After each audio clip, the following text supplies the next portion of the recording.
Bom dia, sou professora Norma Diana Milton, sou professora do curso de Letras, Tradução em Inglês da UNB.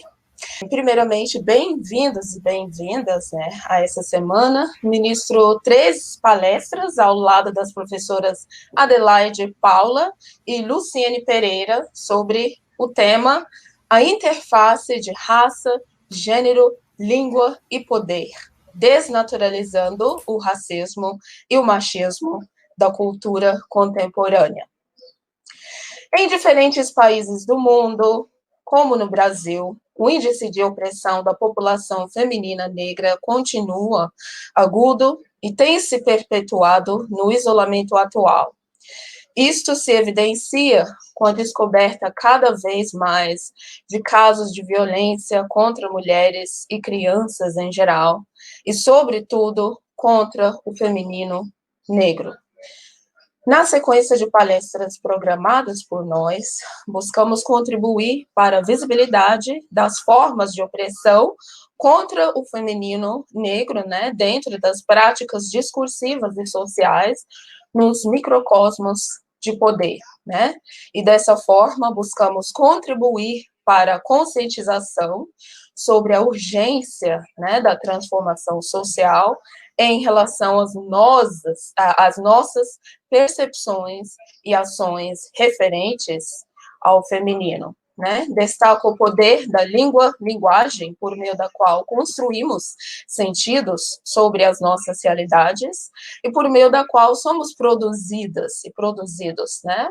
O Bakhtin diz que a língua é um fenômeno sociohistórico e ideológico que penetra na vida através de enunciados concretos que a realizam. Né? O teórico diz ainda que é também através de enunciados concretos que a vida penetra na língua. Em nossas palestras, né, desenvolveremos uma compreensão teórica, né, sobre as desigualdades derivadas do sistema gênero, raça, classe nas experiências do sujeito feminino negro, né, pensando as teorias sociais e representações das áreas da literatura e dos estudos da tradução, né. Então, o tema da nossa palestra de hoje é pensando a interseccionalidade das experiências do sujeito feminino negro, desnaturalizando a opressão estrutural de corpos negros femininos. Passo a palavra à professora Adelaide Paula. Bom dia a todos, né? Eu gostaria de começar agradecendo o convite da professora Norma Henderson para participar dessa semana universitária e poder compartilhar muitas informações sobre esses assuntos que nos interessam bastante, né? Tem muito a ver com a nossa vida, com as nossas lutas. E eu quero começar fazendo um apanhado, né? Fazendo um levantamento de como a violência contra a mulher ela se manifestou, né, durante o período da pandemia, como se desenvolveu essa questão da violência contra a mulher no período da pandemia, né? E a pandemia, ela revelou muitas questões que nós já conhecemos, como, por exemplo, né, como a desigualdade social ela pode tornar ainda mais crítica questões como saúde, né, questões como violência e pobreza, mostrou como o sistema de saúde público fortalecido é importante para a sociedade, mas também a pandemia mostrou como a violência contra a mulher não é um fato isolado, não é um fato de uma geografia específica, de um lugar específico, nem está voltada para a questão econômica apenas, né? Nós tivemos, durante a pandemia, um aumento significativo de violência contra a mulher no mundo inteiro, em todos os lugares, né? Nós temos, por exemplo, na China, onde a Covid, né, foi diagnosticada e começou, nós tivemos um aumento de 300% de pedidos de socorro de mulheres chinesas, né, que estavam nos seus lares sofrendo a violência doméstica. Nós tivemos na Itália, que é um país europeu, fora desse eixo considerado, né, um eixo da violência, nós tivemos um aumento de pedidos de socorro em mais de 160%. No Brasil, que já é conhecido como um país que comete muitos crimes contra as mulheres, né? O Fórum Brasileiro de Segurança Pública, por meio do Twitter, capitalizando, aliás, conectando, trazendo informações de reclamações de vizinhos em relação a conflitos domésticos, né, viu aumentar o número dessas reclamações em mais de 400%. Então, ficou muito claro no período da pandemia que a violência contra a mulher não é um fato isolado, não é regionalizado, não pertence a determinadas culturas, né? Ele é um fato global, que envolve, que alcança mulheres no mundo inteiro, mulheres de todas as cores, mulheres de todas as culturas, mulheres de todas as tradições, mulheres que dentro de um sistema patriarcalista acabam sendo vitimadas, né, dentro de seus lares pela força, né, pela força desse discurso que quer se impor perante a voz dessas mulheres, né? Aqui no Brasil, nós temos duas leis que tratam a questão da violência contra a mulher. São leis que, mesmo já desenvolvidas, né, aplicadas há algum tempo, são leis recentes. Nós temos uma lei de 2006, que é a Lei Maria da Penha, que tipifica esse tipo de crime que é cometido contra mulheres dentro de seus lares, né? A lei explica que tipo de violência que pode ser considerada, né, uma violência doméstica, em que situações essa violência se dá. Depois, nós temos uma lei mais recente, uma lei de 2015, e que traz a questão da violência contra a mulher no ambiente doméstico, mas que termina em morte, né? É uma lei que pode ser encontrada em todo o mundo, né? Que é a lei do feminicídio. E por meio dessas duas leis, que são leis recentes, né? O Atlas da Violência no Brasil tem conseguido traçar um perfil da mulher vitimada por esse tipo de violência, violência doméstica e a violência que termina em crime, que termina em morte, que termina em feminicídio. E no Atlas da Violência de 2019, o perfil de mulher que é colocado, né, como alvo e o destino de todo esse tipo de violência que acaba sendo morta é uma mulher jovem, é uma mulher negra. Por isso, estarmos aqui conversando sobre essas teorias, trazendo, né, questões que são propostas pelo feminismo negro, mostrando como a literatura e as tecnologias de gênero têm representado esses corpos e contribuído para o aumento ou a diminuição da violência, é tão importante para nós. Então, passamos a palavra para a professora Luciene Pereira. Bom dia a todos que nos assistem. Bom dia, Norma, Adelaide. É um prazer estar com vocês aqui na 20ª Semana Universitária da Universidade de Brasília para mais um trabalho tão importante. E como professora de Educação Básica aqui no Distrito Federal, eu não posso deixar de mencionar, na abertura deste trabalho, a nossa preocupação, a preocupação da rede pública do Distrito Federal a respeito, né, do silêncio dessas meninas negras em nossa sociedade, e de forma muito pontual neste momento de pandemia. Durante 10 anos, trabalhando na sala de aula com crianças e adolescentes de educação básica, eu pude ver diariamente as dificuldades das nossas meninas negras para romper com o silêncio que lhes é imposto, tanto dentro das instituições, como a instituição escolar, quanto fora das instituições e nos seus meios familiares, nos seus meios comunitários. É uma dificuldade que não é só delas, né? Ao serem interpeladas, essas meninas elas manifestam em nossas salas de aula um silêncio que é secular.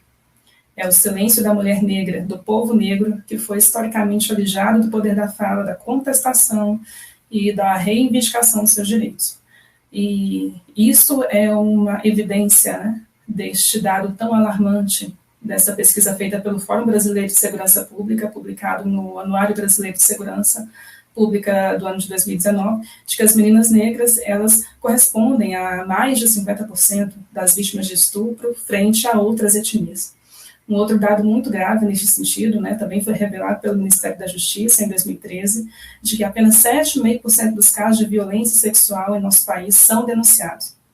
Então, esse dado é, sem dúvida, uma evidência de que nós temos que agir contra, né, este silêncio das mulheres negras, o silêncio das meninas negras e de suas famílias para denunciar a violência contra seus corpos.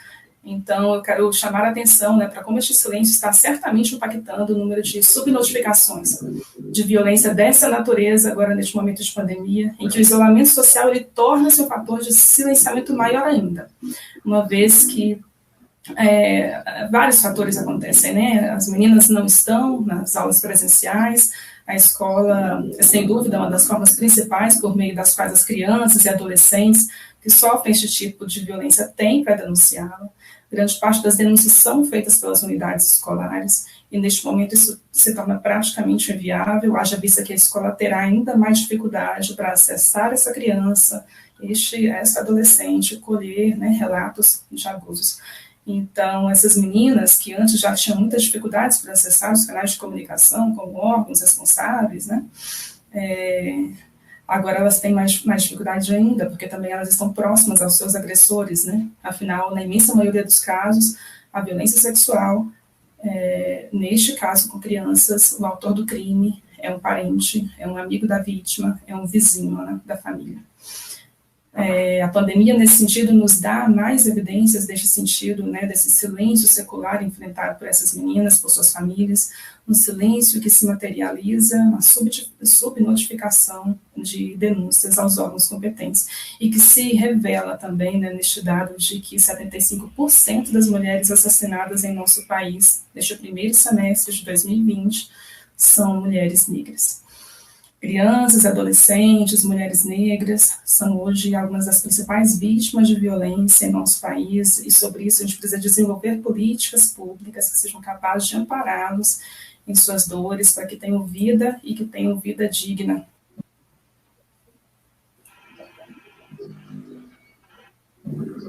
Com certeza, professora Luciene.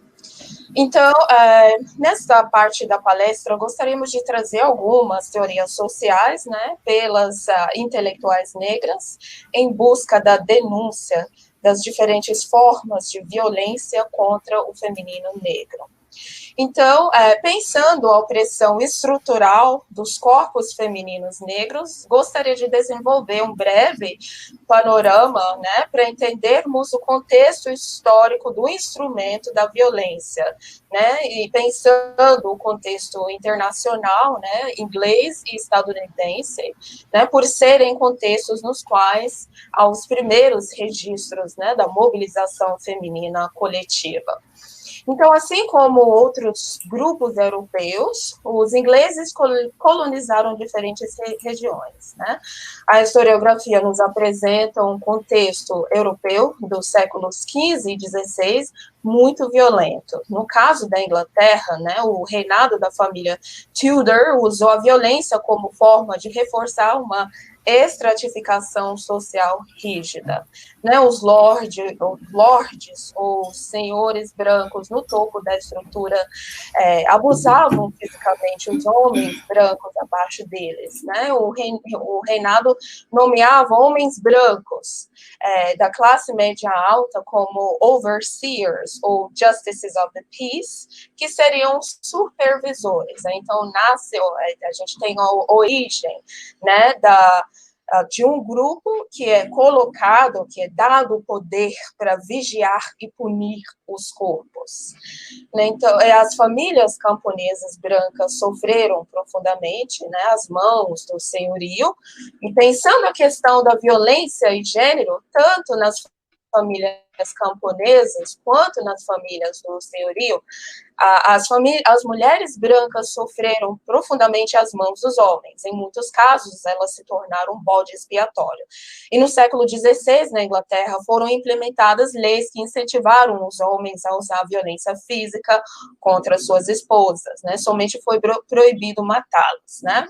Então, a mulher inglesa, vista como virtuosa, foi aquela que apanhava do esposo e ficava submissa a ele. Então, eu trago esse cenário para mostrar que é nesse cenário de ideias cruéis, de extrema violência, que as mulheres negras e os homens negros do continente da África vieram a ser escravizadas e escravizados, né? E essa estrutura de extrema violência, né, é reproduzida no contexto da escravidão. Os corpos escravizados se tornam os corpos vigiados, os punidos. E com a mobilização das mulheres brancas a partir do século XIX na Inglaterra e nos Estados Unidos, né, que os Estados Unidos havia sido a colônia da Inglaterra, então, no século XIX, as lutas, né, das mulheres negras foram invisibilizadas, né, na mobilização feminina tradicional, né? Afinal, as mulheres negras haviam se tornado o bode expiatório. Então, até o século XIX, haviam denúncias pelas mulheres negras escravizadas, né, por meio de romances autobiográficos, né, como o de Harriet Jacobs. Haviam denúncias por meio de discursos como o de Sojourner Truth, né, uma escravizada não letrada, que comandava a atenção de seu público, né, um público branco, inclusive, na Convenção de Mulheres, em 1861, né, em que as mulheres brancas tentavam impedir a sua fala.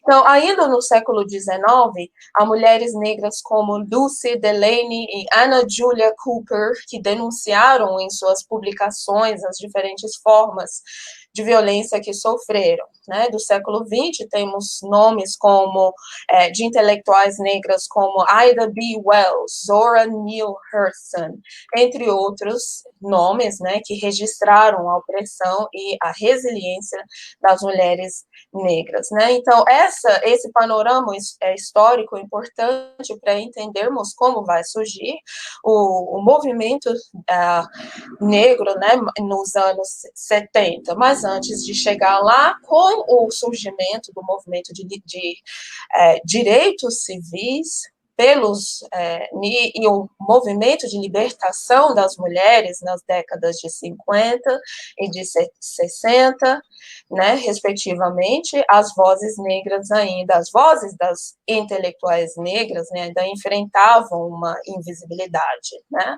e com a determinação de serem ouvidas, né, de não serem mais o bode expiatório, elas consolidam o feminismo negro, né, por meio da publicação de uma antologia, que foi uma publicação política com o título All the Women Are White, All the Blacks Are Men, But Some of Us Are Brave. A tradução em português seria: todas as mulheres são brancas, todos os negros são homens, mas nós somos corajosas, né? Essa publicação foi uma denúncia, né, em relação à exclusão no movimento feminista tradicional, em que os debates giraram em torno, né, das mulheres brancas, e sobre a exclusão no movimento antirracial, em que os debates eram sobre os homens.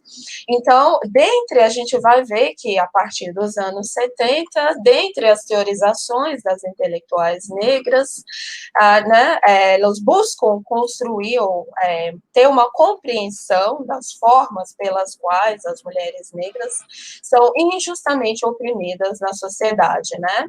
E a conceitualização do termo interseccionalidade pela afro-americana Kimberly Crenshaw, né, que tem sido fundamental para desvelar até os contextos opressivos e invisibilizados, né? Crenshaw nos mostra que, embora existam em muitos países leis e mecanismos de proteção legal contra as discriminações de raça e de gênero, Em alguns casos, as leis não prevêem que as vítimas da discriminação racial podem ser mulheres, né? E que as vítimas da discriminação de gênero podem ser mulheres negras, né? Desse modo, em diversos casos, as mulheres negras ficam desprotegidas, né, em função da limitação das leis, né? Crenshaw utiliza o termo discriminação mista para se referir à discriminação que sofrem as mulheres negras, né, à interseção ou ao encontro das vias de opressão ligada a gênero, raça, classe, sexualidade, dentre outras variáveis, né, das subjetividades do feminino negro. Então, para demonstrar como isso funciona na prática, Crenshaw relata um processo judiciário que foi movido por um grupo de mulheres afro-americanas, né, contra a concessionária General Motors, dos Estados Unidos, né?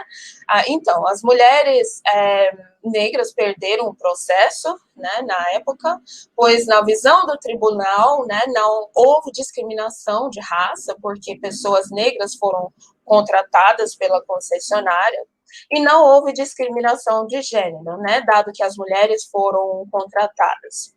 As mulheres negras demonstraram que as pessoas negras contratadas eram todos homens e as mulheres contratadas eram todas brancas, né? Como a gente pode ver nesse caso, né, o sistema judiciário não previa o problema da interseção, né, na discriminação pela qual as mulheres negras, como um grupo coletivo, foram excluídas, né, como Crenshaw nos mostra. E ela diz que as mulheres negras se viram diante de uma situação de discriminação invisibilizada pelo foco nas experiências de homens afro-americanos e nas experiências de mulheres, né, de mulheres brancas. Então, temos a visão da intelectual afro-portuguesa Grada Quilomba, né, que em seu livro Memórias de Plantação, o livro foi publicado inicialmente em 2010 em língua inglesa, e nessa obra ela chama a nossa atenção para a exclusão do sujeito feminino negro nos debates sobre o racismo, né, que se concentram nos homens negros. Quilomba chama a nossa atenção também, né, para a exclusão nos debates sobre o machismo, a exclusão das mulheres negras, né, nos debates sobre o machismo em função da concentração nas mulheres brancas. E podemos ver isso claramente nos programas de TV, nas emissoras brasileiras também, nas colunas de revistas prestigiadas no Brasil, né, em que geralmente as convidadas e os convidados para falar sobre filmes, livros e temas que afetam as mulheres, né, em geral, e que afetam as mulheres negras também, né, as convidadas são as mulheres brancas e os convidados são os homens brancos e negros, né, mesmo quando não seriam as melhores escolhas, né, para falar sobre determinado assunto, como vimos, né, no caso da comentarista branca Lillian Schwartz, convidada a escrever sobre o filme Black is King, né, da artista Beyoncé, e ela teve que se desculpar por comentários equívocos e por não ter sugerido outro ou outra profissional em seu lugar, né, para falar sobre o assunto, o outro profissional cujo local de fala seria mais adequado. Então, Crenshaw nos traz essa invisibilidade, a Grada Quilomba também nos traz a invisibilidade que afeta as mulheres negras na dimensão também nos debates sobre as questões sociais, né? Então, voltando às intelectuais negras, né, a contribuição teórica de Bell Hooks, afro-americana, também tem sido relevante para se pensar a questão da violência doméstica, né? Ela nos mostra que essa forma de opressão física e psicoemocional contra as mulheres negras pode resultar da busca, né, de um companheiro negro de restaurar uma autoridade masculina, uma vez que ele pode se sentir desempoderado em seu contexto patriarcal, opressor, né? E a gente vê que a situação das mulheres negras, a atuação, a gente vê que a atuação de Bell Hooks e de demais estudiosas tem sido importante, né, para quebrar o silêncio sobre a violência doméstica, né, e para o empoderamento das mulheres negras. Temos a intelectual americana também, Patricia Hill Collins, afro-americana, que se debruça sobre a opressão das mulheres negras, né, ela faz, a partir da abordagem interseccional, ela fornece outro olhar, né, a partir do qual se pode examinar como opera essa opressão, né, e na perspectiva dessa intelectual, essa opressão funciona em 3 dimensões: econômica, política e ideológica. Então, pensando a dimensão política, Collins desvela o impedimento histórico das mulheres negras de acesso a direitos políticos e a cargos políticos, né? Em relação à dimensão econômica, a teórica chama nossa atenção para a exploração do trabalho das mulheres negras desde o período da escravidão, né, que em muitos casos essas mulheres continuam submetidas ao trabalho desvalorizado. E na última década, no Brasil, em decorrência do ativismo de militantes feministas negras e negros, houve uma implementação de leis e políticas que prevêem direitos trabalhistas, né, para empregadas historicamente desvalorizadas, né, não somente as negras. Então, entretanto, a gente está vendo que é necessário uma supervisão, né, dessas leis, porque isso tem sido problemático, tendo em vista que ainda existem mulheres negras submetidas a serviços sem direitos, né, como testemunhamos no contexto atual do isolamento social, em que muitas delas não têm o direito ao afastamento temporário, né, de seu emprego.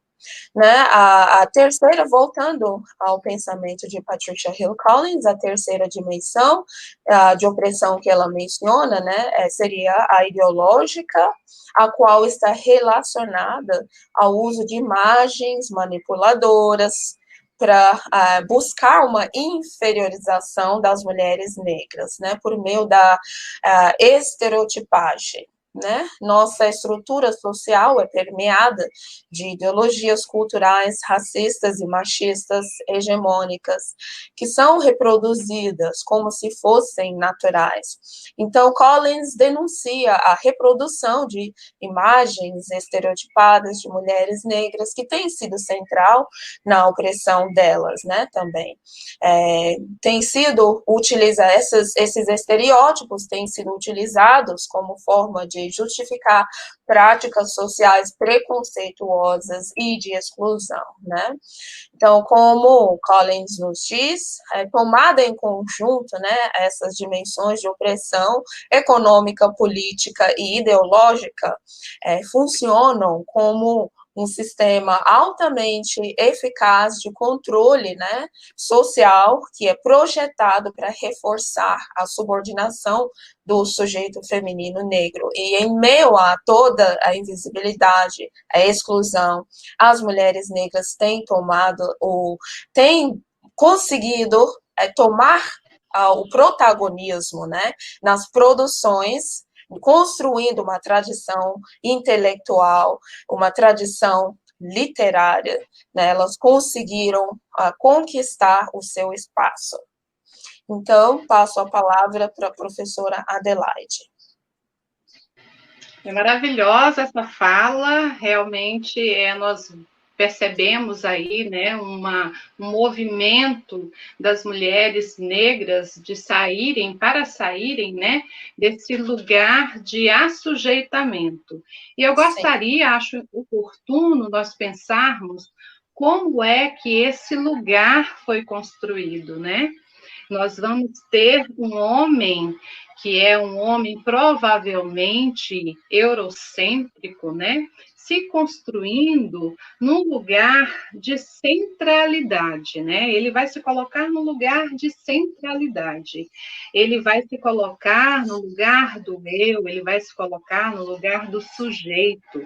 E ele vai colocar tudo aquilo que é diferente dele, todos os outros corpos que são diferentes do corpo dele, e tudo que está ligado a esses corpos num não lugar. E esse não lugar, a psicanálise vai chamar de o outro, né? Esse outro lugar, esse não lugar, que é o lugar do diferente, que é o lugar daquilo que não é semelhante a esse sujeito que toma para si a centralidade, né? Na psicanálise, esse o outro vai ser escrito com letra maiúscula, né? E faz a distinção desse não lugar, porque não é um lugar físico, né? É uma construção ideológica. Nesse espaço, nesse não lugar, estão colocados os corpos negros, está colocada a mulher, estão colocados os povos ameríndios e as suas culturas, e as suas crenças, e as suas verdades, e os seus saberes. Então, é a partir dessa construção que se dá dentro de uma sociedade patriarcal, que nós temos esse corpo negro, né, da mulher deslocado, colocado. E esse lugar, que é um lugar subalterno, é um lugar periférico, é um lugar marginal, é o lugar também de toda a violência. É para onde é destinada toda a violência. E aí, nós dizemos, né, nós temos, por exemplo, a Lélia Gonzalez, que ela diz, né, fazendo uma abordagem psicanalítica dessa questão, ela diz: o racismo é a neurose do homem branco. Nós temos Frantz Fanon falando que esse não lugar e esse lugar do outro vai trazer tantos, né, efeitos psíquicos e doentios, né, para as comunidades, para os corpos negros, para os corpos que foram considerados objetos, que foram objetificados, que foram outremizados, né, consequências terríveis. E na luta, né, pelos direitos das populações negras, nós temos, por exemplo, a Virginia Leone Bicudo fazendo toda uma análise, né, a respeito das consequências de estar permanentemente no lugar do outro, no lugar do diferente, no lugar da exclusão, no lugar da marginalidade, e desde muito cedo, porque esse corpo que é colocado nesse espaço, ele começa muito cedo a sofrer, né, com a opressão, a sofrer com todas as questões que estão relacionadas a ser o diferente, né?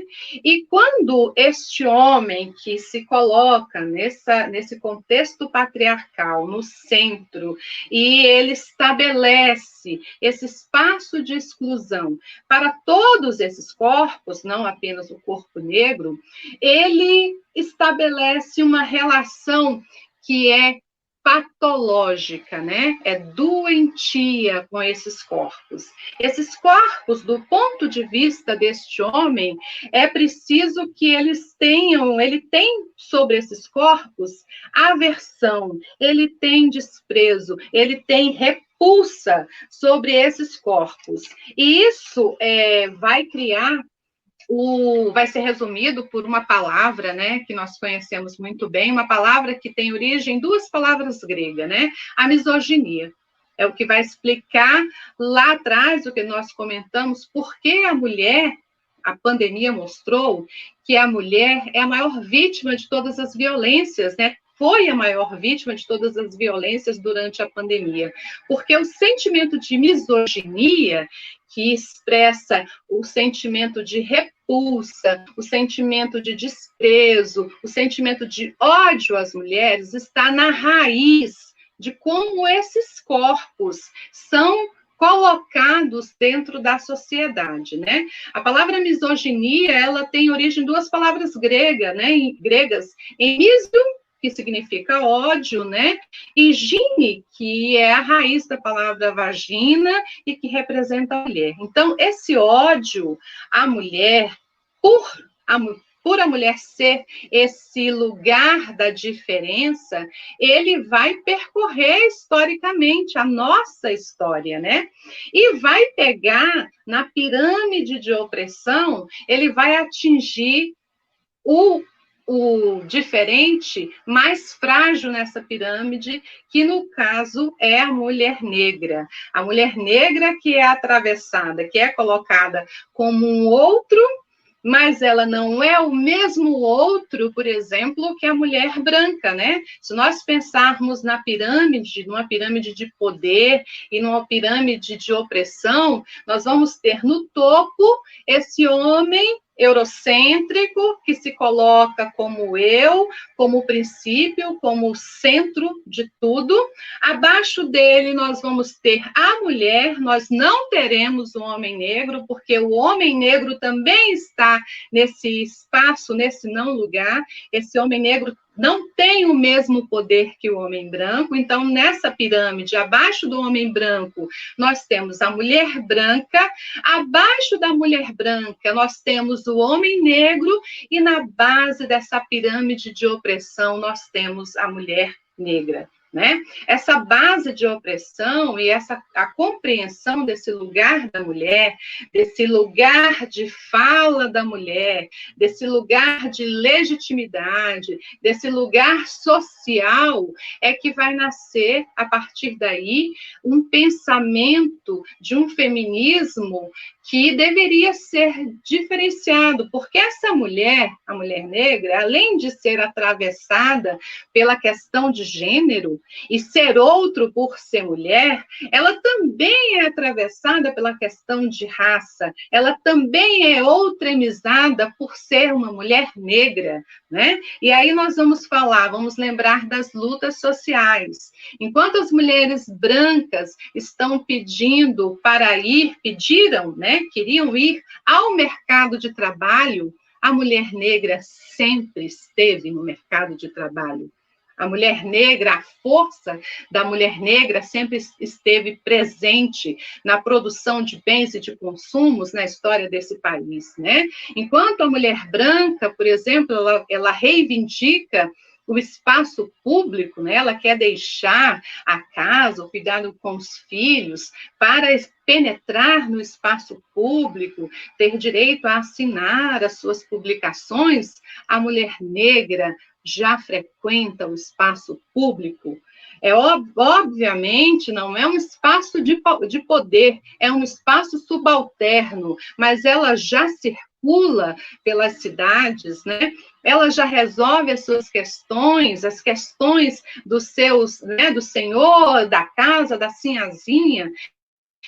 Nós percebemos a partir, né? Nós percebemos a partir da construção desse lugar, que é o lugar do outro, que é o lugar da exclusão, da periferia, né, da sociedade patriarcal, nós percebemos a partir deste lugar que a luta de mulheres brancas e a luta de mulheres negras são lutas diferenciadas.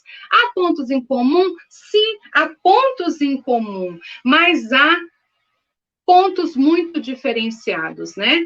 E nesse conjunto de perspectivas, né, que o feminismo traz, nós temos oposições de forças que foram mostradas também pela pandemia. Nós percebemos, por exemplo, que a mulher branca pode ficar na sua casa com seus filhos, né? Ela pôde viver a pandemia, mas num contexto de opressão, ela manteve a mulher negra circulando, para que ela pudesse ter acesso aos seus privilégios. E nós vimos a consequência disso. Nós vimos nos dados da mortandade em pessoas negras, né? Os números mostram isso. Nós vimos, por exemplo, no caso daquela mulher branca que manteve a sua empregada negra e que, enquanto a mulher negra passeava com seus cachorros, a mulher branca não teve, né, não considerou aquele corpo negro infantil como importante, como relevante para ser cuidado.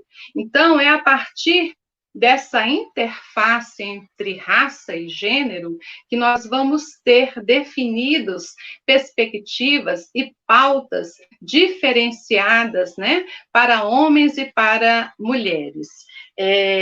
Veja que dentro dessa estrutura patriarcal, esse olhar que dá ênfase ao macho em detrimento da fêmea, né? Ele vai por meio de atitudes e de comportamentos que serão chamados atitudes e comportamentos machistas, ele vai estabelecer papéis que serão distribuídos de acordo com a percepção binária do sexo. Então, papéis para a mulher, papéis para o homem. E nessa distribuição de papéis, nós vamos ter aí, por exemplo, uma concepção de que o homem deve ser mais ativo, enquanto a mulher, o comportamento deve ser mais passivo. Nós vamos ver aí, por exemplo, que pertence ao homem, deveria pertencer ao homem o espaço público, enquanto a mulher deveria estar reservada ao espaço privado, ao lar, à família, né, aos filhos. Enquanto ao homem é permitido que ele seja transgressor, seria muito bom que a mulher fosse obediente. Enquanto ao homem pega muito bem que ele seja assertivo, que ele fale com um tom de voz, que ele pontue e feche muito bem as suas questões. Já a mulher é pedido a ela, é solicitado nessa distribuição de papéis, que ela seja dócil, que ela seja obediente. O homem é o cerebral, né, o cognitivo. A mulher deveria ser o coronário, o afetivo. E aí, o que vai acontecer? Quando a mulher ou qualquer um desses corpos que estão colocados nesse lugar à margem, na periferia, quando a mulher ela se coloca num lugar que subverte essa distribuição de papéis, aí ela tem que ser punida. Ela tem que ser punida. Então, ela vai ser punida numa gradação, que começa com pequenas e sutis violências, e passando pelo silenciamento, apagamento, até o seu desaparecimento, que seria aí o final, a morte, o feminicídio, né? Eu acho muito interessante quando a Grada Quilomba, ela faz uma observação mostrando muito bem a diferença entre o corpo da mulher negra e o corpo da mulher branca, né? Quando ela diz assim, olha, se a mulher branca, ela é o outro, né, marginalizado, colocado na periferia da história e da produção, se a mulher branca é o outro do homem, a mulher negra é o outro do outro. Né? Porque a mulher negra está à margem, não do homem branco, ela não está próxima do homem branco, ela está à margem, ela está na periferia, né? Colocada à margem da mulher branca, por todas essas razões. E o existir da mulher negra, que na verdade eu quero chamar de o resistir da mulher negra, né? Se nós pensarmos no contexto de colonização e de escravidão, né? O resistir da mulher negra, ele está centrado na subversão. Não há como a mulher resistir, a mulher negra resistir, ter chegado até onde nós estamos, esse lugar onde nós estamos, se ela não tivesse subvertido os papéis que foram destinados a ela. Porque o que foi destinado para nós em relação à distribuição desses papéis? Sermos um corpo erotizado, sermos um corpo hipersexualizado.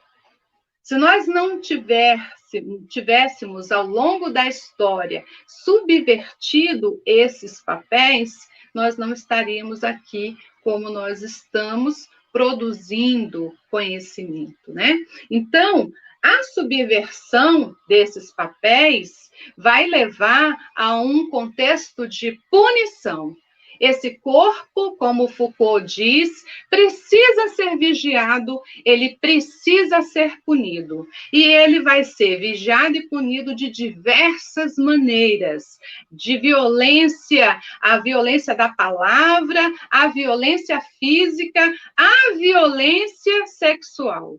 Durante a pandemia, a ONU e a OMS produziram um relatório exclusivamente para retratar as diversas violências desse período, com solicitações aos governos para que tomassem providência para proteger mulheres e meninas. E, dentre todos os dados que foram apresentados, há um dado muito interessante que afirma que a cada 3 mulheres no mundo, uma já viveu algum tipo de violência física ou sexual. Né? Então, a violência física, a violência sexual, como, por exemplo, o estupro, né? A cultura do estupro é uma espécie de punição a essa mulher que é transgressora, a essa mulher que se recusa a assumir esse papel. Por isso, uma mulher que é assertiva, ela é contestada. Né? Por isso que uma mulher que quer trabalhar, que não deseja ser mãe, que não quer desempenhar funções domésticas, ela é contestada. Por isso que as redes sociais atacam as vozes que se insurgem contra uma estrutura patriarcal dominante. E esse ataque vai se dar tanto por meio da palavra e pode se concretizar num crime contra o corpo. Por isso, os números estão mostrando que muitas mulheres negras estão sendo mortas, porque o nosso resistir, que se confunde com o nosso existir, passa pela subversão desses papéis que foram atribuídos para nós. Eu gostaria de falar a respeito dos papéis, tocar numa teoria, que é a teoria, né, criada, desenvolvida pela Teresa de Lauretis, que é a questão da tecnologia de gênero, né, que também é abordada, é uma questão abordada também pelas feministas negras, né, e que mostra como, dentro da sociedade, tudo funciona para permitir, para fazer com que a mulher seja colocada e assuma um determinado papel. E esse papel está muito ligado ao corpo da mulher como objeto desejável a ser consumido pelo homem. O homem é o troféu que deve ser buscado. Se nós pensarmos, se nós olharmos, por exemplo, para a mídia, para a internet, para a televisão, com as suas novelas, que sempre precisa terminar num casamento, né? Numa casa nova, com um companheiro, né? Nas séries, se nós observarmos a publicidade e a propaganda, o corpo da mulher é usado para vender carne, para vender carro, para vender apartamento, é utilizado para vender programas de turismo que às vezes estão muito associados a programas de turismo sexual. Né? O corpo da mulher está presente nas músicas, nos diversos estilos. Né? Hoje, atualmente, o termo novinha está presente em todas as músicas e ressalta a importância da juventude, de um corpo que seja muito jovem, que seja muito infantil. Nós não sabemos até que ponto esse corpo não seria um corpo infantil. Então, Todas essas ferramentas, incluindo algoritmos também, que são utilizados pela internet, a cada vez que um homem faz uma pesquisa sobre uma questão que interessa, que diz respeito à mulher, a inteligência artificial produz mais informações, que são informações que reforçam o sexismo, né? Essas tecnologias têm sido utilizadas para conformar um lugar para esse corpo da mulher. E aí nós pensamos, se a mulher, né, estamos falando de maneira geral, mulheres brancas, mulheres negras, mas se a mulher branca ela é atingida por essas tecnologias de gênero, o que pensar de como essas tecnologias estão construindo o corpo da mulher negra? E aí nós vamos entrar na questão do estigma e do estereótipo. Eu vou dar 3 exemplos aqui, e vocês podem se lembrar de diversas outras situações em que o corpo da mulher foi colocado, estigmatizado, como um corpo de menor valor, estereotipado dentro daqueles diversos estereótipos que nós combatemos, como, por exemplo, o corpo hipersexualizado, e como esse corpo também tem sido objeto do fetichismo da dor. Nós pegamos, por exemplo, o exemplo da Globeleza, né? Que durante meses ela desfila na televisão em horário nobre, passando uma mensagem, e ela é o convite do carnaval, passando a mensagem de um corpo muito erotizado, de um corpo muito sexualizado e de um corpo disponível. Tão fácil de ser consumido que está no horário nobre. Né? Um outro exemplo do fetichismo da dor, eu não sei se vocês se lembram da novela Viver a Vida, e nós tínhamos lá a personagem da Thaís Araújo, né, vivendo pela primeira vez um protagonismo, uma mulher negra vivendo o protagonismo, né? Ela foi a primeira Helena do, como é que é o nome dele? Do Manuel Carlos, né?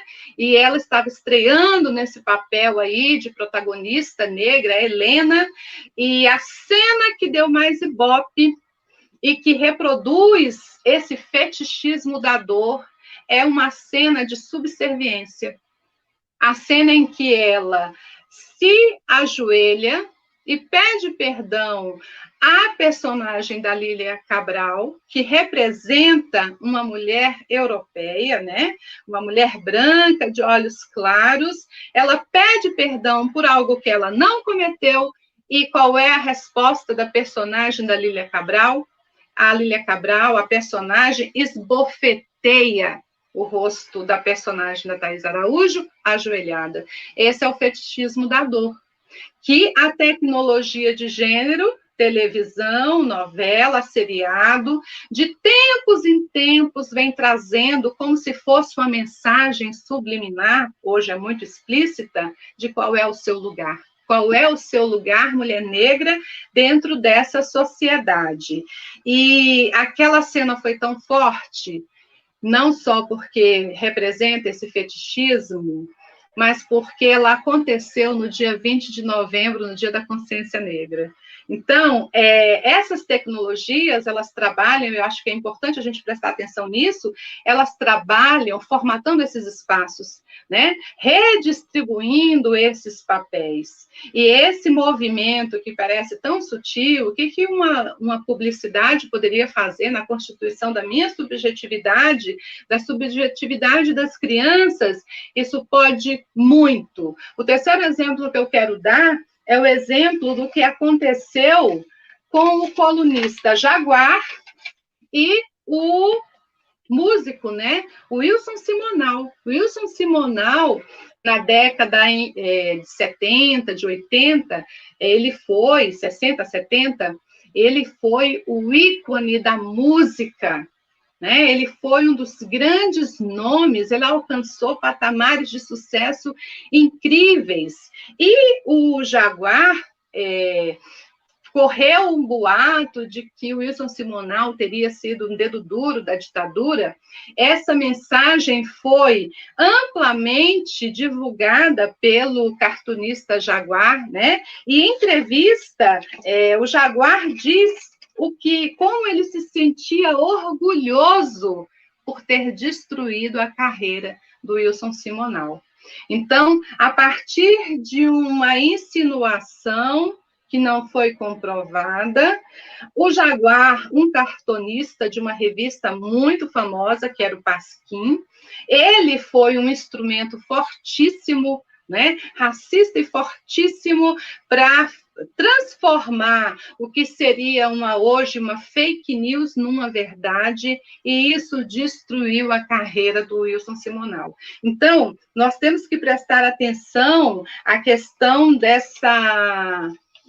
do poder da tecnologia de gênero em formatar esses papéis de gênero, né? Em fortalecer esses papéis de gênero que nos colocam, nós mulheres negras, em muitas situações, num lugar estigmatizado, num lugar estereotipado, num lugar onde há o fetichismo da dor. A Grada Quilomba também fala isso no livro lá, Memórias da Plantação, quando ela diz, né, ela fala desse fetichismo que os livros didáticos tinham e têm ainda, que muitos profissionais da história têm, de mostrar os corpos negros escravizados, acorrentados, passa filmes, né, onde eles são reiteradamente torturados, mostrar a imagem da escrava Anastácia com aquela máscara silenciada,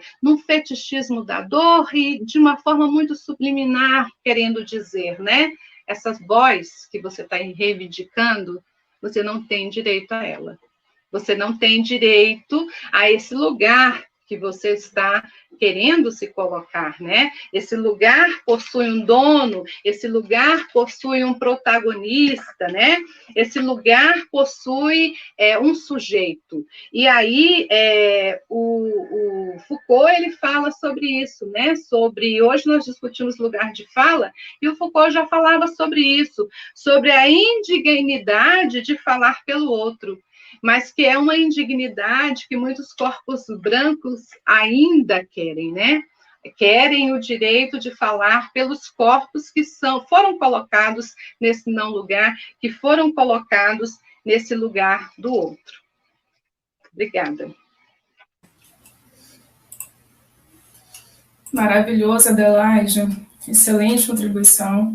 E eu quero destacar ainda que hoje, né, apesar de estarmos vivendo este cenário de tantos obstáculos à vida da população negra, apesar do silenciamento que ainda é muito forte do povo negro, a gente tem um levante inédito na história, né, de mulheres negras, pensadoras, ativistas, intelectuais, escritoras, e que fazem com muita propriedade o gesto fundamental de revisão da história da diáspora africana e de redesenho de futuros possíveis para a nossa afrodescendência.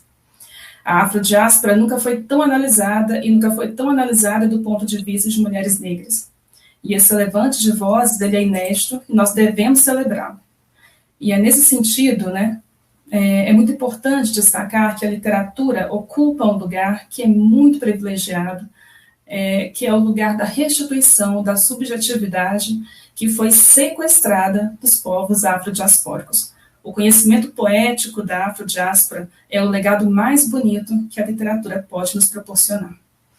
A gente poderia conhecer as histórias de diversas outras formas, mas uma coisa é o conhecimento objetivo e outra coisa é o conhecimento poético. E isso é uma das lições mais bonitas que a professora Catherine Rosenfield, do Rio Grande do Sul, já nos ensina, né? Ela que não é brasileira, e que por meio da literatura brasileira, como Sertões, Grande Sertão Veredas, ela conheceu o nosso país, conheceu o Brasil poeticamente. E é muito importante também que a gente conte a história afrodiaspórica do ponto de vista daquelas que tanto foram sequestradas em sua subjetividade. Afinal, é muito difícil, né, Adelaide, como você mesmo já havia dito, se não impossível, a gente apontar uma sociedade em que a mulher negra não esteja na base da pirâmide social. E é por meio das escritoras, pensadoras, filósofas, ativistas negras, que a gente tem a possibilidade, né, de sentir de novo, viver novamente, reconhecer a África e a afrodiáspora. Entendendo aqui esse termo, né, reconhecer, como já diria Catherine, como difícil o lento trabalho de desembaraçar velhos afetos, de desenredar os erros atávicos da nossa sociedade. E aqui a gente pode citar, né, lógico, a escravização do povo negro, o império remanescente do racismo, como um erro atávico sofrido pelos afrodescendentes. No que diz respeito ao cenário brasileiro, é evidente que as mulheres negras elas assumem um total protagonismo. As escritoras negras elas são as donas, elas são as proprietárias do sistema literário brasileiro. Mais do que ficção desvinculada da realidade, distante dos conflitos sociais, as mulheres negras são as verdadeiras intérpretes deste país, e de seus conflitos étnicos, de seus conflitos raciais, econômicos e de gênero. E são as intérpretes mais necessárias, né, para recontar essa história, a nossa história, que sempre nos foi contada por homens brancos, por homens aristocráticos e acadêmicos. Hoje, essa história nos é contada por tantas filhas das periferias, pelas tantas filhas dos movimentos negros, desde intelectuais do porte de Sueli Carneiro, até essa novíssima geração de escritoras islâmicas que realizam esse trabalho de empoderar, de dar voz, confiança para meninas negras se expressarem, quebrando o silêncio, falando de suas dores, que são tantas, por meio da poesia, falar da angústia do seu povo. Então, são essas pensadoras, né, as disseminadoras de uma nova perspectiva para que a gente possa compreender a sociedade brasileira, que é profundamente racista e que é profundamente misógina. Então, deste modo, é claro, né, Adelaide, Norma, que não se trata de uma coincidência, que o fim da isenção fiscal, a taxação de 12% do livro, esteja sendo tão arduamente defendido por aqueles a quem não interessa a educação do nosso povo, que são os nossos próprios governantes. Justo neste momento, em que as escritoras, né, Sueli Carneiro, Conceição Evaristo, Jane Guimarães, Djamila, tantas outras, estão projetando suas vozes socialmente, por meio da publicação de suas obras. Então, taxar o livro neste momento não é uma coincidência. Taxar o livro agora é impedir que a população negra se beneficie do pensamento que vem sendo construído por essas intelectuais negras. Taxar o livro é só mais uma etapa deste projeto, que é governamental, de desconstruir este ensino deste país, que sendo, né, tão fragilizado em tantas instituições públicas, ele é reestruturado em tantos projetos sociais não governamentais, realizados aos 4 cantos deste país, e que tanto se utilizam do livro de intelectuais negras e negros. Então, essa taxação é um impedimento, né, para que seja restituída a esta mesma população a sua subjetividade, a sua história, os seus heróis, as suas tradições, que lhe foram sequestrados, né, desde que aqui chegaram, em razão dessa, como já diria o Lino Barreto, dessa vexatória instituição que foi o escravagismo. Então, taxar o livro, neste momento, é vetar que essa intelectualidade negra, mais uma vez, tenha voz, como tanto se fez, né, na história deste país. Sim, infelizmente, né, professora Luciene? Então, eu gostaria de, agora na minha fala, tratar da representação literária, né, de forma breve, em relação à opressão contra mulheres negras, né, na autoria feminina afro-estadunidense, né, a gente vê que a partir do século XX, nos Estados Unidos, há um aumento considerável de escritoras negras, né, principalmente no começo dos anos 70 e 80, que é um período em que o movimento feminista afro-americano se consolidava, né, como mencionei anteriormente. Então, pode-se dizer que esse movimento e a autoria feminina negra foram intrinsecamente ligados, né, tendo em vista que contribuíram para fortalecer um ao outro, né, o movimento estimulou o surgimento de mais escritoras negras, né, para essas mulheres colocarem as suas histórias no papel, né? Então, o movimento estimulou esse surgimento de escritoras negras, mais escritoras negras, né? Que construíram uma tradição literária feminina negra, né? Tornando o espaço da literatura um locus fecundante, né, para a visibilidade das questões femininas negras, vistas também no movimento, né. Então, dentre diversas autoras negras bem-sucedidas nessa época, né, menciona, nos anos 70, 80, menciono Toni Morrison e Maya Angelou, que receberam a medalha presidencial de liberdade, né, pelo presidente Barack Obama, por sua produção literária, né, bem como por seu ativismo no âmbito do feminismo, né, em prol de direitos para as comunidades negras.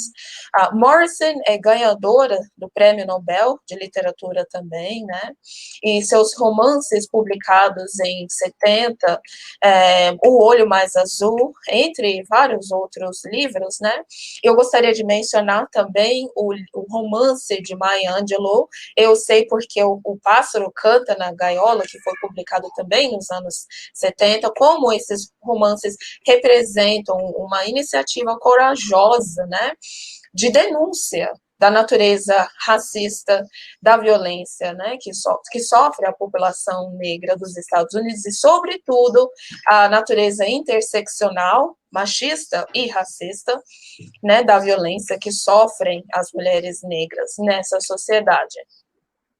Então, vou falar um pouco sobre esses livros. O tempo, o espaço, o narrativo são importantes, né, para a contextualização das experiências vivenciadas pelas famílias, né, no período dos anos, a história em ambos os livros se desenrola em meados da Grande Depressão, que é um período em que a situação das mulheres negras e dos homens negros foi agravada, né, por estarem posicionadas e posicionados na base da pirâmide social. E nessa época, as famílias brancas também foram atingidas pelas consequências dessa crise, né, da Grande Depressão, mas pode-se entender que, em função da lógica, né, da opressão estrutural, né, referente à concepção de Kimberly Crenshaw, que mencionei anteriormente, então, pensando nessa lógica, o impacto da crise exacerbou a situação social, né, da comunidade negra, que já era fragilizada. Então, as pessoas negras, em geral, moravam em áreas periféricas e em condições precárias, tiveram empregos informais, sem direitos trabalhistas, seus filhos frequentavam escolas mal estruturadas, né, separadas das escolas para crianças brancas, em decorrência, né, das leis segregacionistas, né, do Jim Crow. Então, em relação às protagonistas, narradoras das obras, né, do Olho Mais Azul, a protagonista, narradora é Cláudia, e do livro de Angelo, Eu Sei Porque o Pássaro Canta na Gaiola, a protagonista é Maya, né? E esse último romance, inclusive, é um romance autobiográfico, o que reforça, né, a questão da coragem dessa autora, que colocou as suas próprias experiências no papel, né? Então, essas protagonistas, que são meninas negras em tenra idade, a gente acompanha, né, seu processo árduo de crescimento em sua sociedade patriarcal, opressor, né, elas passam por uma sequência de episódios de violência, né, e pensando a violência simbólica, elas enfrentam a injusta exclusão por professores em sala de aula, que as ignoram, né, elas são ignoradas por colegas nos joguinhos e brincadeirinhas, né, por elas serem crianças de cor de pele retina. Então, a gente vê como as ideologias, né, em relação à cor de pele, como representada nessa obra, são cruéis, né, profundamente cruéis. Né? Então, as colegas de classe dessas meninas, né, as colegas de cor de pele mais claras são privilegiadas em geral. E quando essas protagonistas negras ganham bonecas brancas, elas as despedaçam, né, em busca do que seria um núcleo físico, né, responsável pelo privilégio dado às meninas brancas e não às meninas negras. Aqui a gente vê o pensamento, né, da criança, né, com pensamento infantil, que precisa ver uma coisa material, físico, responsável pela sua opressão. Né, ao crescer, Cláudia e Maia, elas percebem que essa coisa, né, como elas falam, né, coisa, elas nessa tenra idade, né, quando elas crescem, elas entendem que essa coisa seria um conjunto de ideias estruturadas para oprimir o sujeito feminino negro, né? Isso nos remete ao que seria, na concepção de Patricia Hill Collins, a dimensão ideológica da opressão estrutural, né, que essas protagonistas no romance enfrentam, né, que representam muito bem a nossa realidade, a maneira como essas autoras ficcionalizam realidades verdadeiras, né, muito relevante para pensarmos sobre essa existência cruel, né, em que o sujeito feminino cresce, né, crianças negras crescem. Então, também nos romances é representado a questão da violência física, a violência sexual contra crianças negras, né? Piccola, que também é protagonista do livro O Olho Mais Azul, de Toni Morrison. Piccola é menina de 12 anos, né? E ela sofre o estupro, né, por um membro da família, né, o namorado da mãe dela. Então, a gente tem nessas obras de Angelo e Toni Morrison, essas protagonistas, né, Piccola de 12 anos e Maia de 8 anos, né, que são estupradas por membros da família, né. A situação de violência se torna mais cruel quando demoram, né, ou não recebem assistência psicoemocional adequada para lidar, né, com os danos profundos, né, dessa violência. Então, a situação de Maia ainda é exacerbada quando, em audiência pública referente ao crime, há um advogado que é representativo, né, da voz da autoridade, ele busca culpar a menina pelo estupro, né, o que nos remete ao caso também recente no Brasil, sobre o estupro contínuo de uma menina, né, uma menina de 10 anos de idade, um estupro contínuo pelo tio, né, e tivemos o discurso violento de vozes autoritárias, né, de vozes de professores que buscam culpar, né, a criança, né, buscam tratar a criança como se fosse adulta. Então, em muitos casos, testemunhamos a triste realidade, né, em que as meninas negras são tratadas como se fossem adultas, né? A gente tem casos em que o direito dessas crianças serem crianças é retirado por um discurso cruel, injusto, né, que é construído em torno dela, em torno dessa menina negra. Então, os romances que apresentei brevemente aqui, né, de Morrison e de Angelo, são relevantes para reflexão no contexto brasileiro também, né, sobre as realidades injustas da população negra e, sobretudo, das meninas negras, né. A tradução no Brasil dessas obras e de outras, né, é de suma importância para o fortalecimento, né, em coro com as escritoras brasileiras, né, para o fortalecimento da construção da tradição literária feminina negra que problematiza essas questões, né? Infelizmente, a tradução de literatura de autoria feminina negra ainda é tímida no Brasil, né?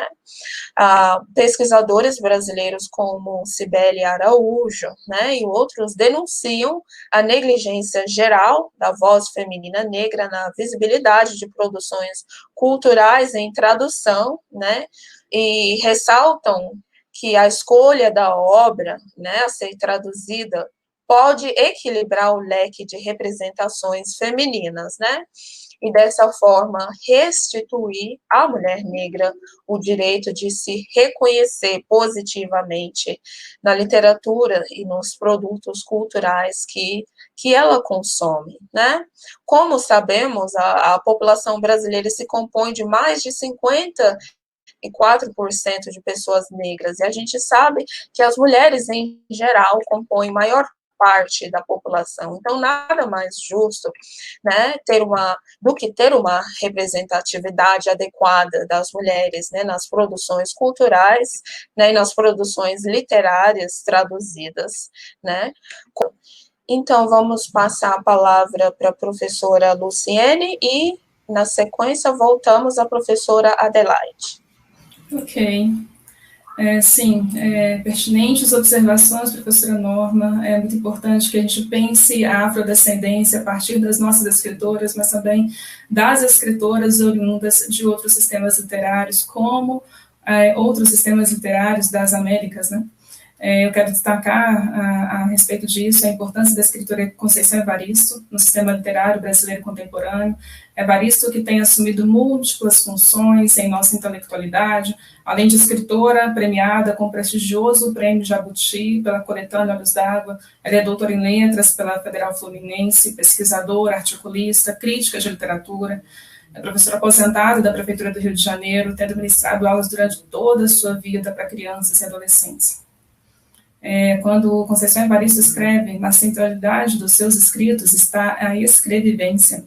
E Evaristo, ela reivindica para suas produções literárias o que ela chama de o registro da sua vida, desde a sua infância, pobre na favela do Penduraçaia, em Belo Horizonte, onde ela nasceu. Ela já era rodeada de palavras, né, histórias contadas por sua mãe, avó, tias, que foram determinantes para a sua constituição enquanto escritora. Os seus primeiros contatos, ainda na favela Penduraçaia, com a literatura, ali ela leu junto à sua família, ela nos conta isso, né, com emoção. Ela leu ali na favela o Diário de uma Favelada, da Carolina Maria de Jesus, e isso certamente foi, de fato, né, uma grande contribuição para que ela se tornasse a escritora negra referente que nós temos aqui hoje no nosso país. Então, certamente que ao escrever tantas histórias, né, publicadas em Becos da Memória, em Submissas Lágrimas de Mulher, Ponciá Vicêncio, toda essa infinidade né, de mulheres negras da sua família, suas afinidades literárias, vem à tona. E o que é muito importante, ao fazer esse registro da sua vivência, vem também à tona a vivência de inúmeras mulheres negras, né, do nosso país, que lutam por suas vidas e pelas vidas de seus filhos. Então, em seus escritos, Evaristo traz a centralidade da figura da mãe negra, e que solapa, né, a lógica do discurso patriarcal, tradicional, na literatura brasileira clássica, e fazem surgir quase que uma nova lógica, né, no lugar do patriarcado vem um discurso, que é um discurso matriarcal.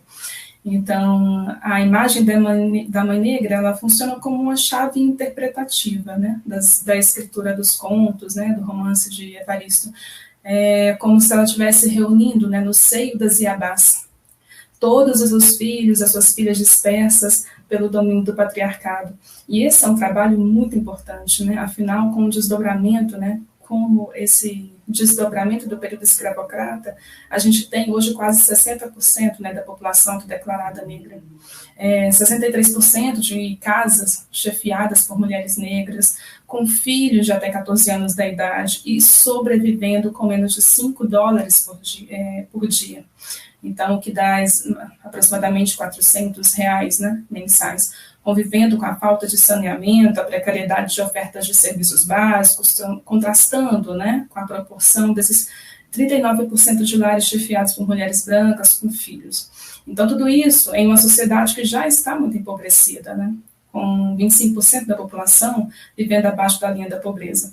Então, hoje nós temos 7,8 milhões de pessoas vivendo em casas chefiadas por mulheres negras, e as mulheres negras, elas são indivíduos a quem tudo faltam, né? As mulheres negras periféricas, e mesmo assim elas são um esteio que tem que dar conta de tudo, tem que dar conta da fome, da falta de saneamento, da falta de saúde, da educação adequada. Se tivesse a escola, né, o posto de saúde funcionando, uma legislação trabalhista, não discriminatória, ou seja, se elementos, né, que não são da sua competência estivessem organizados, certamente que essa mulher negra não estaria na linha de pobreza. Então, é essa mulher que ganha protagonismo nas narrativas de Conceição Evaristo. É das mulheres negras do imaginário que é representado em sua poética, e é por meio deste imaginário que a Evaristo vai interpretar o mundo, e muito especificamente interpreta a história do nosso país, escrevendo aqui, né, no nosso século XX, no nosso tempo de vida, e ela vê, né, a Evaristo vê como urgente e necessário a interrogação a respeito do apagamento, do silenciamento, da censura, a subalternidade, né, de tais personagens na sociedade, na representação literária. Por isso, né, que a escritora ela se afirma que escrever, para ela, é uma espécie de vingança. É um modo de ferir o silêncio que foi imposto e ainda executar um gesto de teimosa esperança. E ainda diz Evaristo, escrever é a senha pela qual ela acessa o mundo. E um mundo que ainda não havia tido tanta oportunidade de ser representado na literatura como está tendo neste momento em que estamos vivendo. Então, ainda que a gente não tenha, né, atentado historicamente para a especificidade do olhar, dos corpos, do imaginário, da literatura, né, dessas mulheres negras, Evaristo hoje ela nos conta, né, as histórias dessas mulheres por meio também de sua própria história de sua infância, da infância de suas ancestrais, né, que perdidas no lugar distante, nos rincões do nosso país, nos rincões da África, e continuou sendo também, né, como já diz a Conceição Evaristo, as mulheres negras, né, quem nos nossos dias de maior pobreza cozinham em suas panelas o nosso desesperado desejo de alimento. São elas, né, que naqueles dias em que nós salivamos o sonho da comida, que mais afetividade vão dispensar às suas filhas, sonhando para elas uma nova vida, fazendo-as viver um universo de fantasias, repleto de castelos, abundância, em que também elas figuraram, né, como senhoras, rainhas, nas vidas das quais muitas de suas ancestrais foram brutalmente arrancadas por ocasião do processo de escravização dos povos africanos, né, que tiveram seus reinos desmantelados, né, dispersados por diversos países. Então, são essas mesmas mães negras que nestes dias difíceis, em que tantos de seus filhos são assassinados por forças institucionais, são essas mães que permanecem vivas, fortes, né, para distrair também a fome daqueles que restaram. A fome que se apresenta quase como uma figura repetida, né? Famigerado álbum de coleção da diáspora do povo negro, onde não tem saúde, onde não tem escola, emprego, moradia, onde não tem uma vida digna. E a gente precisa concordar, né, com a Evaristo, quando ela diz em seus diversos ensaios, né, em seus diversos artigos, pronunciamentos, né, o poder que tem, a força, a beleza dessa mulher, que embora seja muito invisibilizada, essa beleza, essa força se faz perceber no âmbito doméstico, né? A família é, para a mulher negra, uma das maiores formas de resistência, e uma das maiores formas de sobrevivência, como heroínas do cotidiano que elas desenvolvem batalhas, longe do clamor das glórias, mães, sendo mães reais ou sendo mães simbólicas, né?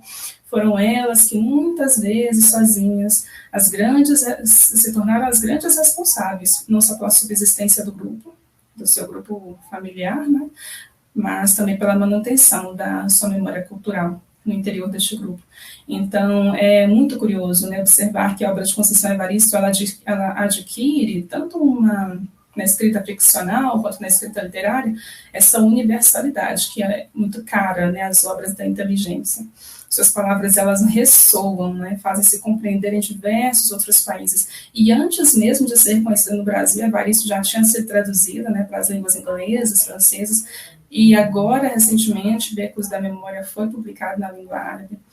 Então, tudo isso acontece porque Evaristo exerce nessa função de intérprete da diáspora africana, tendo uma ampla penetração também nos países africanos de língua portuguesa, dada a temática de suas publicações, a sensatez, né, demonstrada na sua interpretação sobre as mazelas dos povos africanos e afrodescendentes. Não é isso?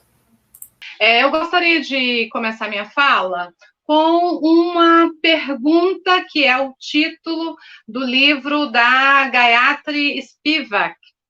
Pode o subalterno falar? Pensem aí, o subalterno pode falar? Pode o subalterno falar? Veja que essa pergunta, ela carrega em si uma ambiguidade, né? Uma grande ambiguidade, e que eu acredito sinalize para o contexto que nós estamos vivendo.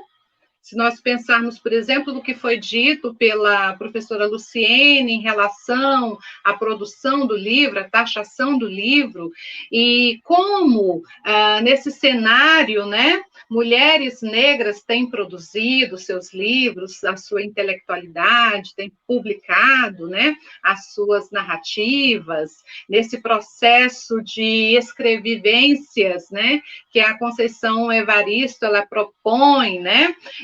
Essa pergunta e as ambiguidades contidas nessa pergunta nos levam, nos sinalizam o retrato, o momento que nós estamos vivendo, e sinaliza provavelmente o nosso futuro. Quando a Spivak pergunta isso, pode o subalterno falar? Fica subentendida aí 3 coisas que são importantes, que estão nesse contexto de produção literária, de intelectualidade desse feminismo negro, né? Uma diz respeito à permissão. Pode o subalterno falar? Esse sujeito que é centrado, que se coloca, né, eurocentrado, e que coloca os demais nesse não lugar, primeiro ele questiona, ele tem permissão para falar, né? Foi dado a ele permissão para falar? Então, essas novas produções dessas mulheres que estão assumindo esse mercado, né, editorial, e que estão produzindo as suas falas a partir do seu lugar de fala, da sua legitimidade, do seu âmbito social, né, da sua condição social, em primeiro lugar, elas estão sendo contestadas. Tem permissão para falar? Outro sentido que está nessa ambiguidade aí, pode o subalterno falar? Ele sabe falar? A academia está perguntando isso, né? Ele sabe falar, esse jeito dele falar, essa maneira de se produzir literatura, de se produzir intelectualidade, né? De se produzir um cânone, gerar um cânone, né? Isso contém a sabedoria, o conhecimento que foi construído historicamente, né? Então, nós estamos também vendo essa contestação dessa fala no sentido da sabedoria que ela contém e que diverge, porque o lugar onde ela é produzido é diferente, né, desse lugar que historicamente tem sido o lugar de fala hegemônico, né? E aí, por fim, o terceiro entendimento desse pode subalterno falar diz respeito à surpresa, né? Nós temos aí um público que se surpreende. Olha, o periférico, a ameríndia, a mulher negra está falando, né? Está dizendo alguma coisa, está querendo ocupar algum lugar que historicamente não tem sido dela. Então, nós lidamos o nosso contexto, o contexto da produção de mulheres negras, lida com esses desafios. O desafio da permissão porque tem alguém que acha que precisa permitir, lida com a questão dos saberes, conhecimentos e saberes, né? Até que ponto esses saberes periféricos, esse conhecimento periférico tem o poder, né? Tem realmente o mesmo poder de barganha, de negociação na mesa da produção do conhecimento científico, né? Então, isso é um desafio, porque esse conhecimento vai ser sempre contestado, e nós temos o entendimento, a compreensão da questão da surpresa. E aí eu quero dar um exemplo da Carolina Maria de Jesus, né? A Carolina Maria de Jesus com quarto de despejo. Nós temos até hoje aí um grande debate sobre essa produção, né? Alguns contestam quem permitiu, né? Como assim essa mulher catadora de lixo periférica, mulher negra periférica, né? Ela se arvora ao direito de produzir literatura. Outros dizem, ué, mas ela não sabe nem falar. Ela não sabe nem falar. Como ela está falando? Como uma mulher catadora de lixo, ela pode pensar em subjetividade, ela pode pensar numa narratividade ficcional? Isso é literatura? Né? Há aqueles que estão surpreendidos e que perguntam, né? Isso é literatura? E aí nós vamos para o conceito que também tem sido relativizado, né? A questão do lugar de fala, né, que tem sido contestado, né?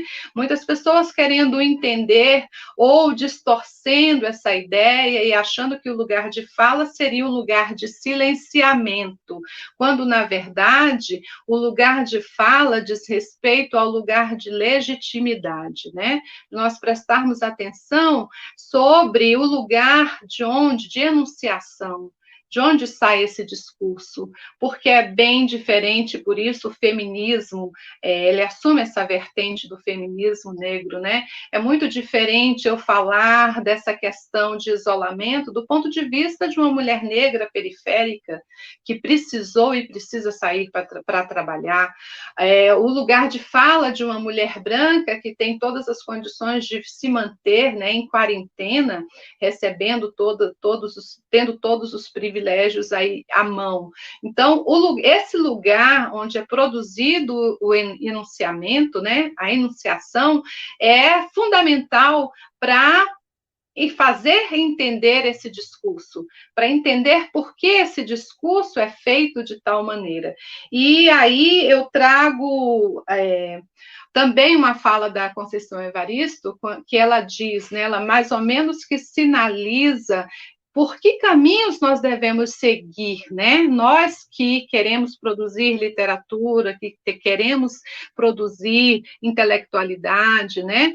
Por que caminhos nós devemos seguir? E ela diz que a nossa escrita deve ser uma escrita insubmissa, né? A nossa escrita, ela deve partir de um ponto de vista da escrevivência, que está relacionada à nossa vida e esse lugar periférico onde nós produzimos a nossa fala, e que a Sueli Carneiro vai chamar de lugar de legitimidade. E essa legitimidade não está relacionada à cor da nossa pele, porque, por exemplo, um corpo negro que contesta uma empresa privada, o direito de uma empresa privada de criar, né, um projeto de inserção de corpos negros, né, uma ação afirmativa, um corpo negro que vai à justiça questionar o direito de uma empresa privada de produzir uma ação afirmativa, ele pode ser um corpo negro, mas ele não representa as nossas lutas, portanto, ele não tem legitimidade. Então, a legitimidade e o lugar de fala não é um lugar de silenciamento e não está ligado diretamente à cor da pele de alguém. Nós podemos ter alguém de pele preta e que não tem legitimidade, porque, por exemplo, não valoriza os símbolos dos nossos heróis, não valoriza, por exemplo, Zumbi dos Palmares. Então, isso é importante, né? Nós entendermos o que a Spivak coloca, né, nesse seu questionamento.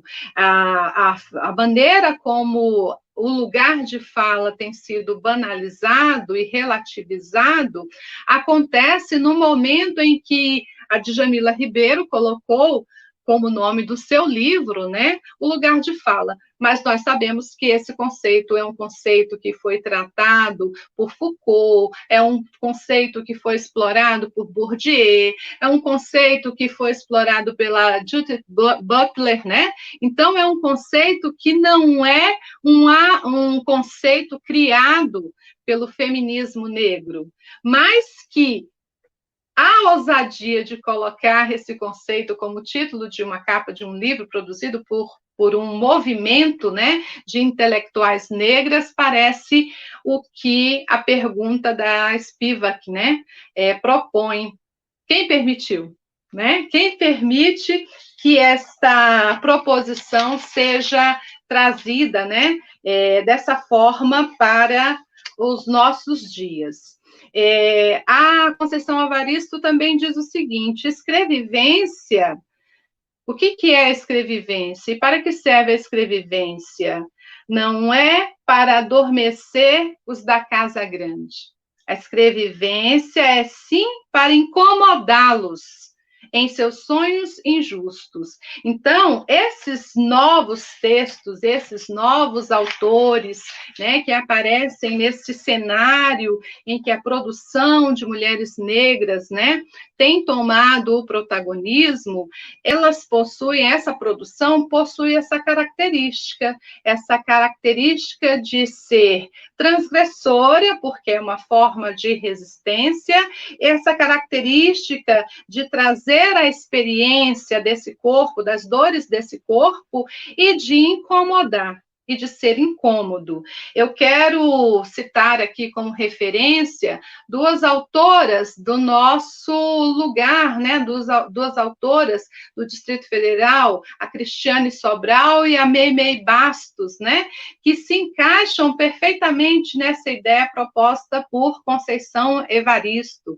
Nós vemos, por exemplo, que a Meimei Bastos, ela fala numa tal quebrada, né? Ela, num dos poemas que ela chama Eixo, ela faz uma relação entre essa cidade, que é a Brasília, né? Brasília conhecida, a Brasília que está no centro do poder, que representaria esse sujeito centrado, e ela fala de uma quebrada. E a quebrada nada mais é do que o lugar de fala dessa sua produção poética, né? Ela fala da periferia, ela fala dessa voz que se quer silenciar, e ela vai colocar no texto, ela vai resgatar nos seus textos questões imagéticas, produzidas, por exemplo, pelo grafite, ela vai trazer questões do hip hop, ela vai trazer o slam, que é uma produção oral que os nossos alunos, os nossos jovens gostam muito, né?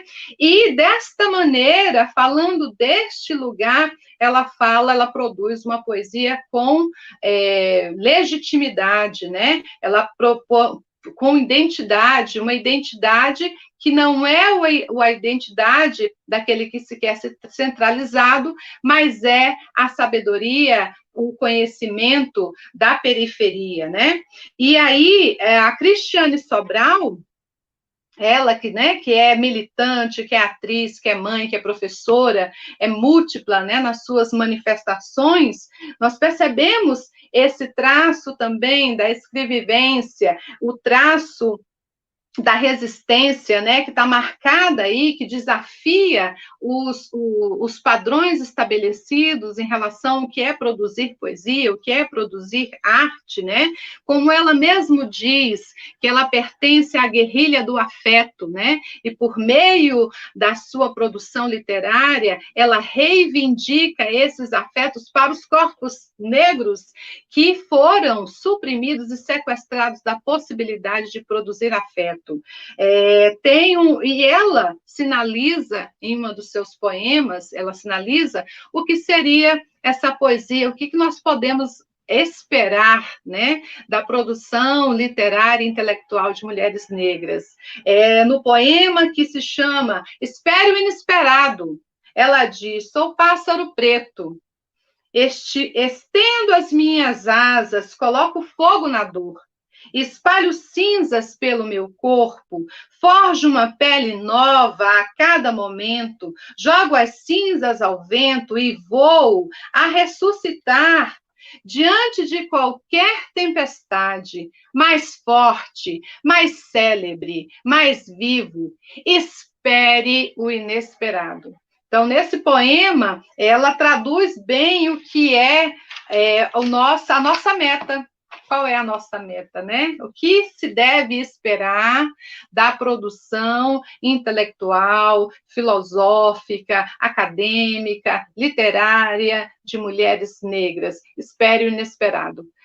Não será uma produção para produzir sonhos naqueles que produzem injustiças, mas será uma literatura, uma produção de resistência, um lugar, né? Uma produção para desinstalar essas violências que têm suprimido e destruído os nossos corpos, né? Nós sabemos, por exemplo, que passamos não só pelo homicídio de mulheres, mas nós temos vivido o genocídio da juventude negra. Né? A cada 23 minutos, um jovem negro, ele está sendo detido, ele está sendo humilhado e ele corre um grande risco de desaparecer, de ser apagado da sua possibilidade de história. Nós sabemos que a criança, aos 4, 5 anos de idade, quando ela entra na escola, no sistema público de ensino, ela começa a construir a sua identidade racial. E ela constrói a sua identidade racial não por meio da aplicação da lei e de conhecer referências da lei, né, que 10.000 e... a Lei 10.000, que fala sobre o estudo da história da África e da diáspora, né? Ele conhece a sua identidade racial a partir de situações de racismo. E aí ele vai passar o restante da vida sofrendo essas violências, pequenas, sutis violências, do racismo que está no discurso, né, discursivo, do racismo que está presente na estrutura da cidade, que coloca no meio da praça a imagem de um escravagista e louva aquele escravagista. Ele vai sofrer essa violência naquele espaço destinado para a passagem do corpo negro, né, quando ele adentra um edifício público e existe um elevador social, um elevador de serviço, nós sabemos quem passa por esses elevadores, né? Quem utiliza esses elevadores, ele vai sofrer essa violência quando a polícia utiliza o recorte da cor da pele para fazer abordagens, né? Quando ele está numa situação, numa festa coletiva, que acontece muito na periferia, e a polícia chega com toda a truculência, né, para encerrar aquela festa, aquele tumulto, né, ele vai sofrer violências quando ele está na academia, apresentando, né, os seus trabalhos, as suas ideias, e ele vai cair nesse questionamento. Pode subalterno falar? Subalterno pode falar? Quem autorizou o subalterno falar? Quem determinou que se pode mudar o cânone? Quem determina essas novas pautas, né? Que valor tem essas novas pautas, né? Porque esse sujeito que se quer hegemônico, ele quer a manutenção das coisas, ele quer a manutenção do seu lugar, que é um lugar central, e ele quer a manutenção do que é periférico, do que é subalterno, porque manter essa estrutura é manter os privilégios que estão, desde sempre, favorecendo alguns corpos em detrimento de outros. Obrigada. Exatamente, professora Adelaide. Então, vamos começar a fechar as nossas falas. Eu gostaria de pedir aos ouvintes e às ouvintes, né, assinarem a lista de frequência que está na descrição, certo? Do vídeo. Então, muitas pessoas estão contra a exploração e o abuso de mulheres e crianças negras, porém não mudam seu modo de agir em relação à questão de raça e de gênero, né? Esperamos que em nossas palestras, né, possamos contribuir para a conscientização e a sensibilização necessária para a transformação social. A produção das intelectuais e escrituras negras tem sido importantes, né, para a problematização das diversas questões sociais, como vimos nessa palestra.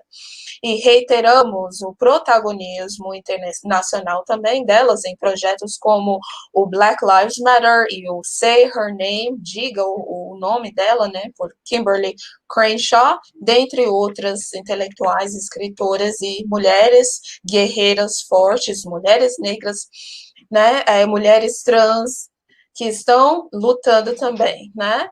Então, convidamos o público a conhecer esses projetos e a contribuir, né, para essa transformação social que está acontecendo e que vai trazer realidades mais justas para a humanidade.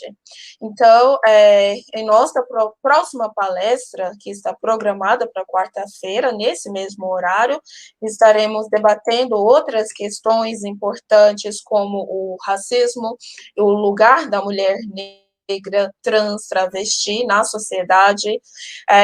Estaremos falando sobre a interface de raça, gênero e políticas públicas de educação também, dentre outras questões. Estaremos aqui na quarta-feira, no mesmo horário, e também na sexta-feira, no mesmo horário. A professora Adelaide e a Luciene gostariam de concluir as suas falas com alguma coisa a mais? Sim, só reforçar o convite da professora Norma, né, de que a gente consiga encontrar, né, em tantas intelectuais negras que despontam em nosso tempo, possamos encontrar essas mulheres, os seus escritos poéticos, literários, filosóficos, a reinterpretação da história afrodiaspórica, que possamos ver nisso tudo um alento, uma força e esperanças necessárias, né, para que, assim como elas, nos tornemos também autoras, né, autores de nossas próprias histórias. É isso, um abraço a todos e até a próxima. Eu gostaria de agradecer, né, a oportunidade, foi muito rico estar aqui, né, ouvir e poder falar sobre essas nossas experiências, né, de como nós temos sentido a sociedade, o reflexo da produção intelectual, do feminismo negro, da literatura produzida por mulheres negras, né? E eu queria reforçar a importância para todos aqueles que estão assistindo, principalmente para educadores, a importância de nós realmente exigirmos, né, o cumprimento da Lei 10.639, que dispõe sobre o ensino, né, da história da África e das representações, né, dos corpos negros, e que fuja daquele, que saia daquele estereótipo, né, do fetichismo da dor, que nós possamos ter esses espaços, né, que são espaços de formação, espaços onde nós tenhamos, principalmente para as nossas crianças, livros que tragam protagonistas negros, protagonizando histórias que não sejam apenas a história do racismo ou a história da opressão, mas que esses personagens eles possam protagonizar histórias que são histórias de pessoas, né? Que envolvem sentimentos, que envolvem experiências, para que essa subjetividade que vem sendo construída, que está sendo construída, ela possa alcançar um patamar que até hoje nós não alcançamos, né? Lembremos de todas as enfermidades psíquicas que envolvem, né, esse tratamento desse corpo sempre como um objeto, sempre como um lugar subalterno e periférico, né? Tragam, levem para a sala de aula, para a casa de vocês, doem livros escritos por mulheres negras, né? Nós falamos aqui da Cristiane Sobral, nós falamos da Memei Bastos, nós falamos da Conceição Evaristo, nós falamos da Carolina de Jesus. Então, adquiram esses livros, né? Doem livros das escolas, participem de encontros dentro da escola, proponham uma discussão de como essa educação que envolve questões de gênero e questões de raça tem sido tratada. Provoquem os colegas de vocês, provoquem, não aceitem que a escola reproduza um discurso racista. Tragam para dentro da escola, para as comunidades, pessoas que possam falar sobre tecnologia de gênero, né? Chamem a atenção nas redes sociais, utilizem suas redes sociais para isso, contribuam nesse movimento, que é um movimento, sim, é uma pequena revolução que nós podemos fazer, cada um, a partir do seu lugar de fala, do seu lugar de legitimidade, do seu lugar social. Muito obrigada. Sim. Muito obrigada, professoras Luciene e Adelaide, né? E realmente, só para reforçar o que você está colocando, Adelaide, precisamos lembrar que somos todas e todos produzidas e produzidos por uma cultura machista, racista, porque nascemos e crescemos nessa cultura, né? E precisamos buscar nos conscientizar e nos esforçar para mudar as nossas ações, as nossas falas, né? Então, esse processo de transformação de dentro de nós também é importante e para contribuir para mudar as outras pessoas e a nossa sociedade. Então, agradeço a todos e a todas que participaram, inclusive pelos comentários no chat. Muito obrigada. A gente se vê aqui, então, na quarta-feira, no mesmo horário. Estaremos aqui na quarta e também na sexta-feira, às 10 horas. Tchau, tchau. Até logo.